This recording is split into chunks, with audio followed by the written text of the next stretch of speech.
now convene our Board of Finance meeting of the Monroe County Public Library Board of Trustees. Our first item is to elect a president and secretary of Board of Finance.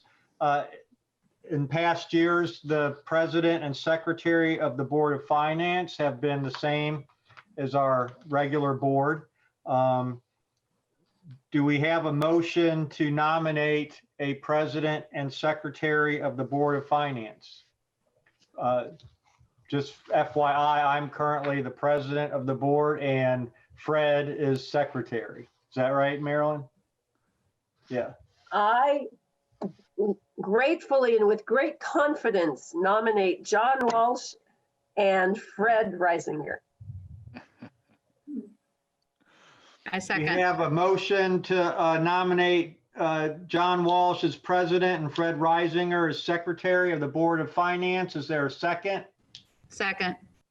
We have a motion and a second. Any discussion? Seeing none, please take the roll, Lorraine. Okay, John Walsh, Aye. Christine Harrison, Aye. Fred Reisinger, Aye. Jamie Burkhart, Aye. and Kathy Loser. Aye. Thank you. Thank you. And the main activity of this, oh, We Marilyn? forgot Kari. Oh, sorry. So sorry, Kari Esser. Aye. Aye. And Kari made the motion. We don't want to forget her. Thank you. And the main activity of this Board of Finance is an annual review of investments report and policy. So I'll turn it over to Gary for that.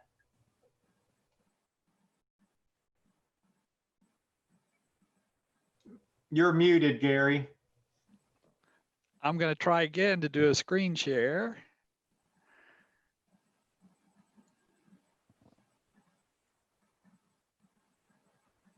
Okay. So I'm going to just go through this fairly quickly, hit the high points, and then if there are areas that you want to talk about in more detail, we can do that. And as I said earlier, this has been a good year for the library. We had planned on or estimated a surplus for 2020 of 1.2 million, and we actually came in a little over 1.4 million for a surplus in the operating fund. This is just a look at our cash position at the end of the year. So total cash, a little over, well, about $10.7 million. Last year at this time, the total cash was about $9.8 million. So increase of about $900,000 this year.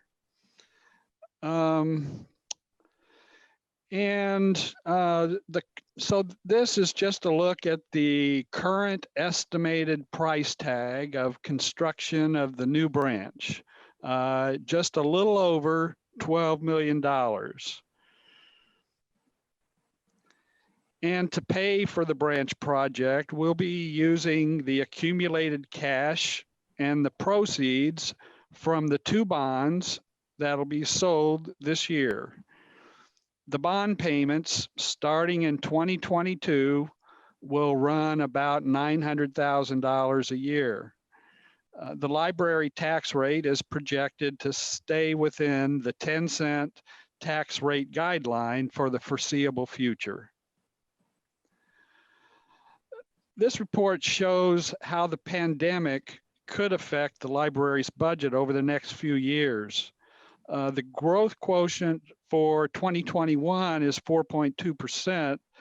And if personal income for the state drops like it did in the 2008-2009 financial collapse, we could see the growth quotient drop to around 2.8%, 2.5 to 2.8 for 2022. So on this report showing the past several years growth quotient and surplus, the estimate for 2022 is a growth quotient around 2.5% and an operating surplus of about 500,000. Then the next few pages, I'm not going to go into much detail, but it's basically looking at how the growth quotient is calculated for 2021 and what it looked like back in for the 2015 calculation, showing in 2008, 2009, a negative or a drop in personal income for the state. Then we look at Do you know what? Can you explain the reasoning for that? Oh yes, the reason for the negative 2.9% from 2008 to 2009 is that the what we want to explain more? Yes, I'm just curious. Okay, so well, what happened was at the end of 2008, we had basically a financial collapse. A lot of that was blamed on bad mortgages, loans by big banks being made for mortgages that were not very secure, and they bundled these mortgages together, and eventually people couldn't pay their loans, and so we had a collapse. So is that have to do within our property market in the county? No, that didn't. It was more of a statewide impact. Okay. And it is that statewide impact that affects our growth quotient. All the government units growth quotient. It's based on that.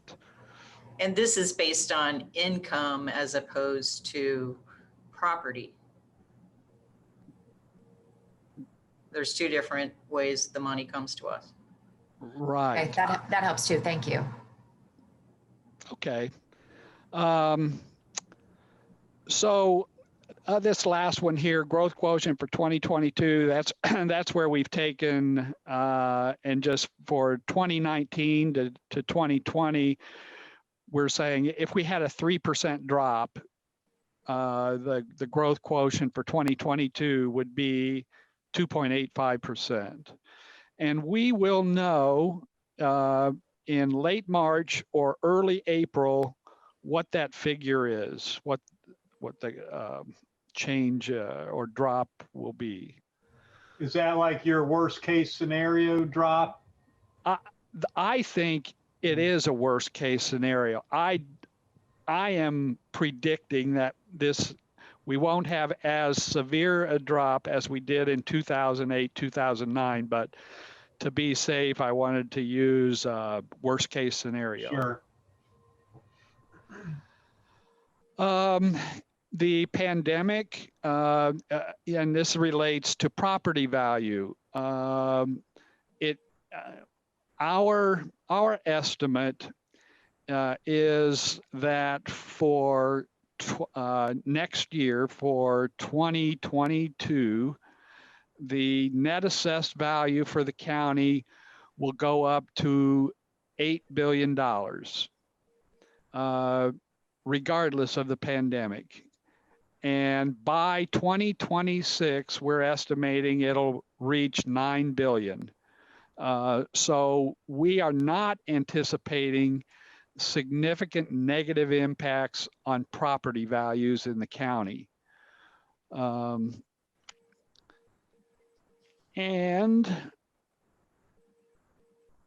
This page is some information about the projected operating costs for the new branch. At the time we did this report, we had it at $675,000. We're thinking 675 to 700,000 is probably a good estimate. But again, given our projections, it looks like we will be in good shape to cover that. Let's see. Okay, and then the next part of the report. So this part here is prepared by Baker Tilly, and I'm not going to go through all of these screens because you're going to hear it later on. We probably will go through in more detail. And also this Baker Tilly report was done on December 18th. It's a draft. And since then, we, instead of doing a $5 million bond and a $3 million bond, that plan has changed now so that it's going to be a six and a 2. So total will still be 8. Total bond payment will still be around $900,000, but they felt like that actually we increased this from 2 to 3 million because we were adding a second level to the branch, and they think that extra $1 million should go with the 5 million, so it'll be a 6 and 2.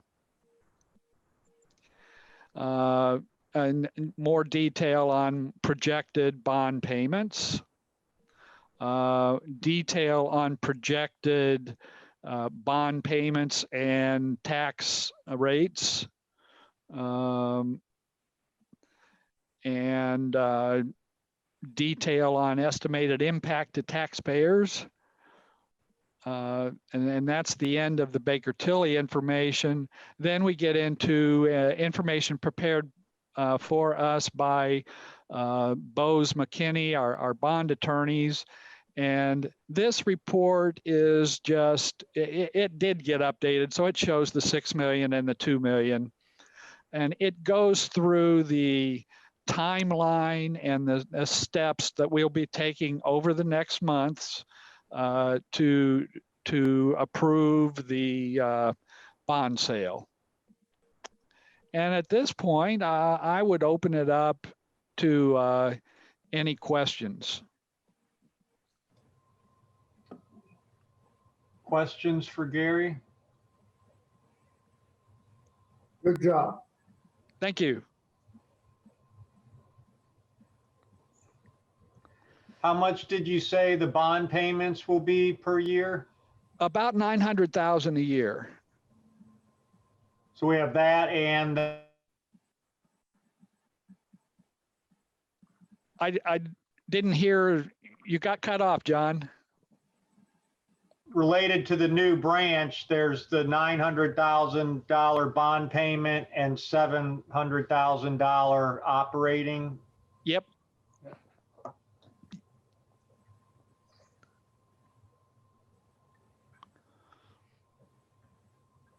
Other questions?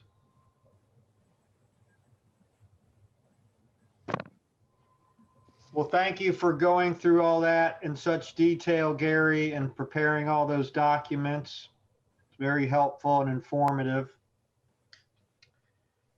And that is the end of our Board of Finance meeting. Do we have a motion to adjourn? So moved. We have a motion and a second. We are adjourned. Thank you, everybody.